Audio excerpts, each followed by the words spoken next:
The village in it with a map and a plan. No place too tiny for this determined man. Crossing the counties one by one, you'll see in every English corner a bit of history.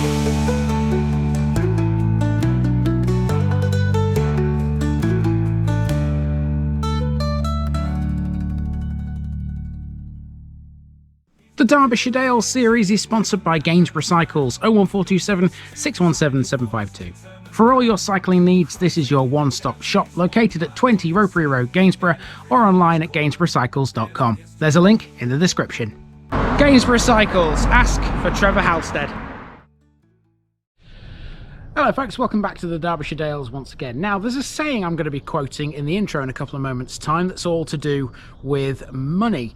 Unfortunately, this place, even though it's got money in its name, it's got absolutely nothing to do with the stuff that you find in your wallet or in your purse or anything like that. Instead, it's to do with a type of tree and also potentially to do with a type of water feature. Both of those you'll find in the parish of Monyash.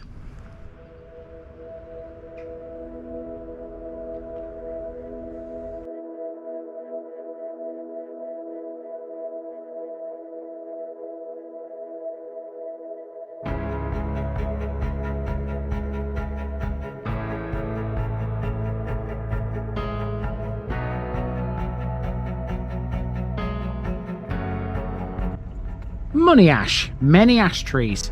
There's a well-known saying across the world, money doesn't grow on trees. Take one look at the name of this place though, and you might think that's a fallacy. This is money ash, but sorry people, I'm going to have to disappoint you. You won't be finding any ash trees with crisp £50 notes hanging from its branches in this place, even though it's pretty leafy. Money ash is centred on a village green, 265 metres above sea level at the head of Lathkill Dale in the White Peak. Tourism and farming are the predominant activities of the village. The area was once an important meeting place. It was a watering point for drovers' animals at the intersection of several trade routes, as well as being an industrial centre supporting the local lead mining industry. People have been living in and around Monyash since Neolithic times, and probably before then. The village can attribute its existence and name to water.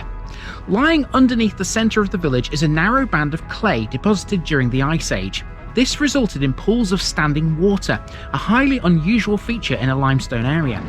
Over time, meres were fashioned into the clay by the villagers that enabled life before piped water. Only one remains today. It's called Fere Mere and it's situated behind the primary school. We haven't seen any mere since we were in the East Riding. The presence of water here could be a reason for the name Monyash. The Domesday Book records it as Menace, which may mean many springs or waters, but it's more likely to mean many ash trees. Let's go, folks! Even though today's walk will cover most of the village, there are some awkward linear areas here, so we'll start by driving into Monyash from the north. This takes us past the Pinfold on the road towards Flag. Around Monyash there were rich veins of lead. These were first mined by the Romans in around 80 AD. During the 14th century, Monyash prospered from the mining of lead and with the granting of a charter for a weekly market. Over the next few hundred years, Monyash grew into a major lead mining area. After the Romans left Britain, the inhabitants of Monyash continued to mine lead and some people, in particular the landowners, became quite rich and developed the village. Lead mining reached its peak in around 1850 when the village had a population of just under 500, twice as many as today. As lead mining declined with the introduction of cheaper imports followed by the use of copper for piping, the population also slowly declined to its current size. The village now relies on sheep and dairy farming and also tourism, in particular walkers exploring the network of footpaths in the area.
Since the early 18th century, Monyash has had a very active Methodist society. However, the early Wesleyan society died out, and it was left to the primitive Methodist missionary Philip Bown to evangelise the village in 1828. This is the Methodist chapel, which was built in two parts. The original primitive Methodist chapel was erected in 1835 and is now the church hall. A new chapel was joined onto it in 1888. This beautiful stone building replaced a tin hut, which had been used by Methodist worshippers for much of the previous century. On the opposite side of the road is a former Quaker meeting house. John Grattan, the founder of the Quakers, lived in Monyash between 1668 and 1702 and used the village as a base for his missionary tours to many parts of the British Isles. The meeting house was erected shortly after his death in 1717. It's built of limestone and it's lit by a large window and two smaller ones, still glazed, with square leaded panels. Inside the building is a screened gallery where women worshippers were segregated from the menfolk. Monyash became a Quaker stronghold, often visited by the radical Quaker statesman John Bright. Many of the lead mines around here were in fact operated by the London Lead Company, which was a Quaker firm. Thanks to lead mining, Monyash was an almost self-sufficient community with a variety of trades including cobblers, butchers, wheelwrights, wool merchants, joiners, dressmakers, shoemakers and rope makers. There was also a blacksmith's, and these days the old smithy is now a cafe on the village green.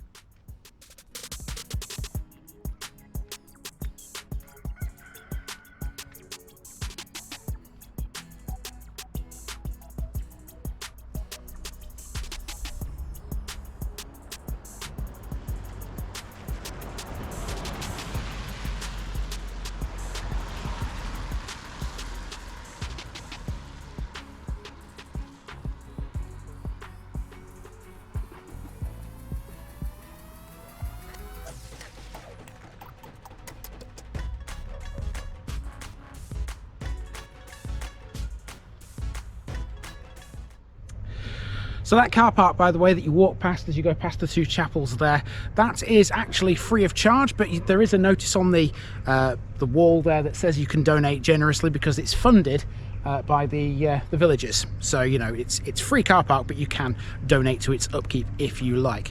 So, just beyond that, we've got a phone box. It says Monyash books and information on it. I'm sure this video's got plenty of information in it.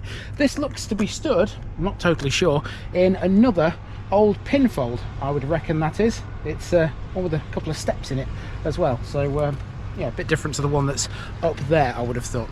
Anyway, we're dead opposite the green here. This is where most of Monyash's main landmarks are, not all of them, but there's a fair few here. As you can see, we've got on the left there a cafe. We're going to be talking about that in a moment, and there's also a pub. Let's check them both out. The old Smithy Tea Rooms opened in 1992 and it's been family run ever since. The shop is over 250 years old and it's a popular spot for locals and visitors. The slogan "Muddy Boots Welcome" says it all. It serves a variety of food including the popular Smithy's all-day breakfast, homemade cakes and sandwiches. The cafe also offers outside catering for events including hot and cold buffets, barbecues, dinner parties and more. It can also be hired out for private parties and functions in the evening. At one time, Monyash could boast 5 pubs. The only one that remains today is the Bull's Head, which dates from the late 17th or early 18th century. It has a date stone with 1619 upon it, but that may not refer to the whole building. Originally built as a coaching inn, the name of the pub has changed over time, including once being called the Hobbit. It was the hub of the lead mining industry and the location of the Barmote Court, which regulated it until 1814. The Barmote Court dealt with mining disputes. The pub is one of the oldest buildings in Monyash and has been serving locals and travellers for centuries. It has stone walls, wooden beams and cosy fireplaces. It also features a good example of Ashford black marble, which can be seen in its entrance. And, fun fact, during the Cold War in around 1981, an early warning system was installed here too. If you haven't noticed, on the bull's head itself, there's a light, a red little light. I imagine that's for Christmas time. We turn it on as if it's the Monyash's version of Rudolph the Red-Nosed Reindeer. Rudolph the Red-Nosed Bull, right here in Derbyshire. That is typical Derbyshire humour.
Up the street now, we come to the village hall, which, like many up and down the nation, had to be closed thanks to COVID. It's now open again and available for hire. Should you do so, you can take advantage of its 100-strong capacity and fully equipped kitchen, which includes china, cutlery, cooking utensils, cooker, fridge freezer, and a microwave. The hall also has heating, hot water, and 3 toilets, one of which is for the disabled. All mod cons in Derbyshire these days, you know. This is St Leonard's Church, which was founded sometime between 1100 and 1192. The building is a patchwork of additions and developments. The major enlargements took place in 1199, 1250, 1348 and 1370, followed by a major restoration between 1886 and 1888 by William Butterfield. It was restored again between 1996 and 2006. The church's soaring spire is a local landmark. It's remarkably large for a small village like Monyash, and it's one of the most interesting historic buildings in the White Peak region. That's mostly down to the lead mining activity in the area. You see, the lead mining industry brought prosperity, and as such, what was once a small chapel continued to expand. In 1345, it was granted the right to hold burials. Just 3 years later, the Lady Chapel was built by wealthy local lords as a chantry, with a priest to say prayers for their souls. Despite the early expansions, St Leonard's was still a chapel, not a church. It was only in the 15th century that it gained the right to hold baptisms, as evidenced by the octagonal 15th century font in the nave. It didn't become a fully fledged church until sometime around 1650. One of the most interesting features here is an iron-bound oak chest, thought to be of 14th century origin. There are some lovely 18th century wall monuments to local families and a royal coat of arms to George II, dated 1745. The church is surrounded by a well-kept churchyard containing many mature lime trees, some thought to be planted as far back as 1770. The oldest tree in the churchyard is an ancient yew by the porch, which is believed to predate the church itself.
Now, if you've been following me for a long time, you'll know that here in Derbyshire there aren't all that many lakes. There's a few reservoirs, but no actual sort of ponds or lakes, not in sort of the main village clusters that we go to.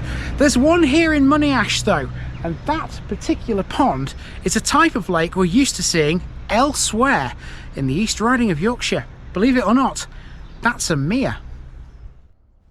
Now, there's some conflicting theories when it comes to the name Monyash.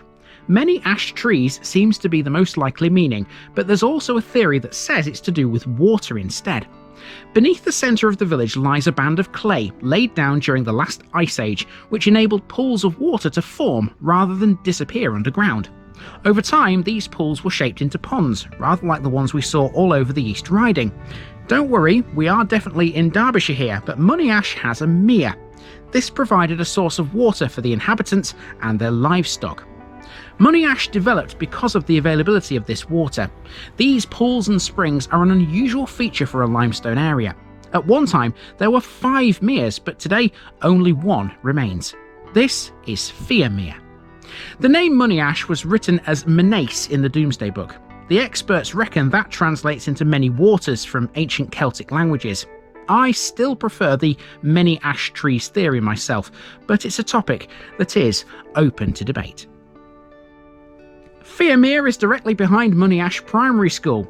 This is a Church of England voluntary controlled school for boys and girls who come here from Monyash, Flag, Chelmorton and other nearby hamlets and farms. The school has 1 infants and 1 junior class. It also has a library and resources area and a separate office and the use of a small playing field across the lane to the rear. The school dates back to around 1750 when the freeholders of Monyash, Messrs Melland, Goodwin, Newton and Holmes, provided a piece of ground in the centre of the village where the school stands today for the purpose of educating 12 poor children. A house, garden and salary were also provided for the schoolmaster. The current building was erected in 1871 from local donations and enlarged in 1890 when there were around 70 children in the school's 2 small classrooms. By 1922, the school had over 100 pupils. In 1989, the school was enlarged when the schoolmaster's house became vacant.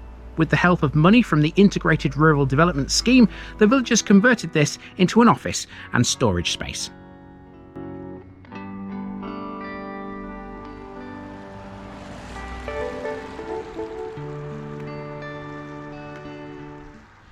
Okay, directly opposite the school, we are back to the green. Now, there are a couple of things on the green itself which are well worth talking about. There are 2 crosses for a start. There's one of them here, in between these 2 trees. And even those 2 trees are important. Let's discover why. Yes, there are trees on this village green. Let's not forget the derivation of the village's name. 2 in particular are notable here. They are the King and Queen trees, planted in celebration of the coronation of King George V and Queen Mary in 1910. They can be considered new monuments which have appeared more recently in Monyash. To go along with them, there's a Europa Nostra Award. That takes the form of a small plaque given to the village in recognition of its revitalisation initiatives in the 1980s. There's also a Millennium Tree and the War Memorial. The latter is a sandstone monument on a square pedestal.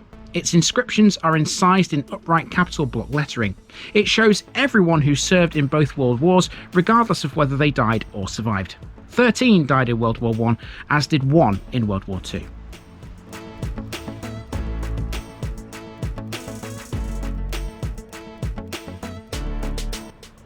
There are 2 crosses on this green. The second one is believed to have been erected in around 1340 when the village was granted a charter to hold a weekly market. The base of the cross dates back to the 14th century, but the shaft is more recent. It's made of limestone and gritstone and has a deep octagonal base. It's 7 feet high with a small head. Its arms are missing. So there can be no denying that Monyash has a lot in the main village cluster, but the parish has a bit more. Here's the story of the famous Benty Grange helmet, which was discovered in 1848 in an Anglo-Saxon tumulus.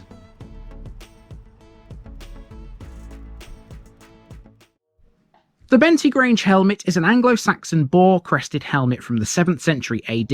It was excavated by Thomas Bateman in 1848 from a tumulus at Benty Grange Farm. The grave had probably been looted by the time of Bateman's excavation, but still contained other high-status objects suggestive of a richly furnished burial. The helmet is displayed at Sheffield's Weston Park Museum, which purchased it from the Bateman estate in 1893. The helmet was constructed by covering the outside of an iron framework with plates of horn and the inside with cloth or leather. The organic material has since decayed. The helmet would have provided some protection against weapons, but was also ornate and may have been intended for ceremonial use. It was the first Anglo-Saxon helmet to be discovered, with 5 others found since at Sutton Hoo, Coppergate, Wollaston, Shorewell and in Staffordshire. It's classified as one of the crested helmets used in Northern Europe from the 6th to the 11th centuries AD.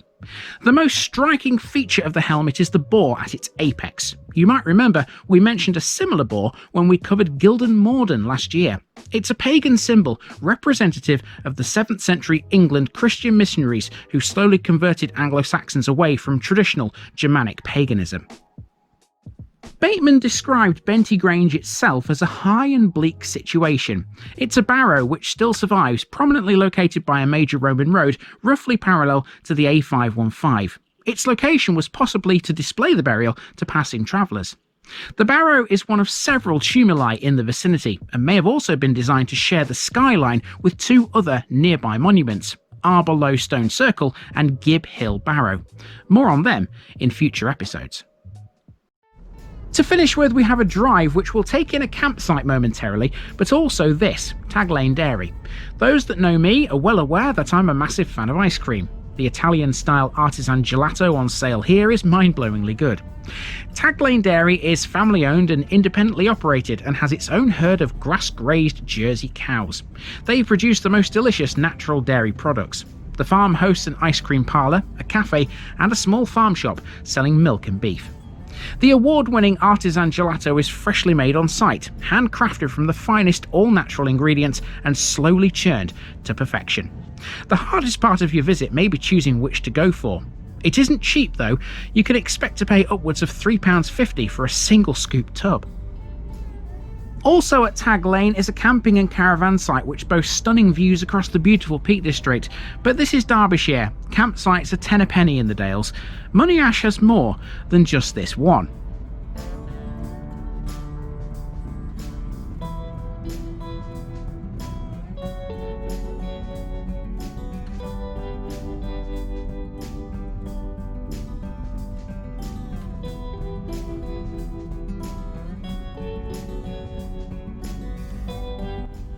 On the other side of the village is Lathkill Dale campsite.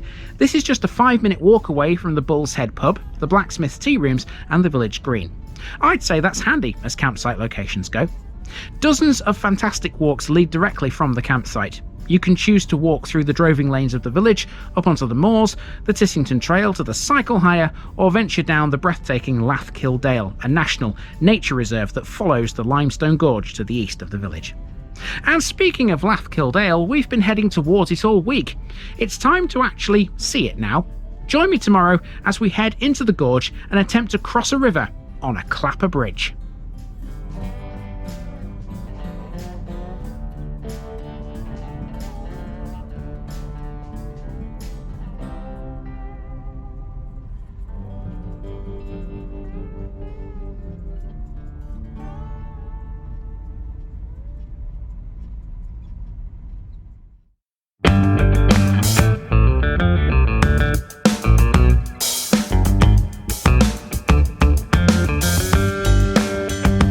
Now, just before I go, remember, this video is part of a huge project to visit every civil parish in England. That's more than 10,000. These routes are pre-planned, and due to time constraints, I can't cover every detail or walk down every street. Please don't complain if this video missed something out. I pronounce names how I choose to. I am very aware that local dialect may vary, and I don't take kindly to criticism about this. You've been warned. It's impossible to know everything too. If this video was terrible, make your own. If you're a regular watcher of The Village Idiot, you're not the only one. If you've got a small business, why not use my videos to advertise it? Leave a comment below if you're interested. And finally, thanks for watching this episode, everybody. Give us a like and a subscribe if you've enjoyed this episode, and share it with your friends and relatives. It all helps to keep this mission going. Until next time, I've been Andy, also known as The Village Idiot, and I'm out.